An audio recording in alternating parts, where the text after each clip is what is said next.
સૌથી પહેલા તો મારા વહાલા ગુજરાતીઓનો આભાર માનીશ કે અમારા દરેક જગ્યાએ કોંગ્રેસ પક્ષના ઉમેદવારોને પ્રેમ, સમર્થન અને આશીર્વાદ એક જબરજસ્ત રીતે મળી રહ્યું છે. લોકશાહીમાં આખરે લોકો મહાન હોય છે.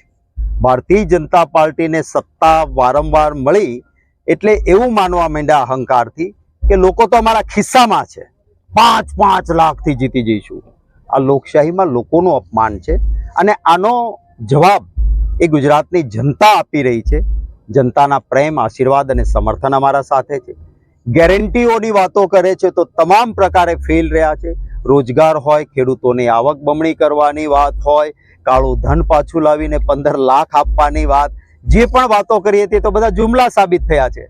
10 વર્ષમાં કંઈ નથી થયું અને હવે નવી વાતો કરી રહ્યા છે એને ગુજરાતની જનતા નહીં સ્વીકારે. કોંગ્રેસનો એક સકારાત્મક એજન્ડા છે. મહિલાને પરિવારમાં 1 લાખ રૂપિયા વાર્ષિક આપવાના, 30 લાખ નોકરીઓ ખાલી છે, કોંગ્રેસની સરકાર બને તરત ભરવામાં આવશે. યુવાનને સ્ટાઇફન્ડ પેટે વાર્ષિક 1 લાખ રૂપિયા જો રોજગારી ન મળે ત્યાં સુધી આપવાનું એલાન કરેલું છે. ખેડૂતો માટે જીએસટી જે આજે ટ્રેક્ટર લે કે સાધનો લે છે એના ઉપરથી એ દૂર થશે. આવી અનેક સકારાત્મક બાબતો છે. જરૂર લોકોના સમર્થનથી કોંગ્રેસ માટે ખૂબ સારો. જ્ઞાતિવાદી સમીકરણ અત્યારે જે ચાલી રહ્યું છે તેમાં કેટલો ફાયદો કોંગ્રેસને થશે? તમામ જ્ઞાતિ, વર્ગ, ધર્મનો પ્રેમ, આશીર્વાદ અને સહકાર કોંગ્રેસની સાથે છે, કારણ કે તમામ વર્ગ, ધર્મ, જ્ઞાતિનું અપમાન એ ભારતીય જનતા પાર્ટીએ કર્યું છે. Thank you.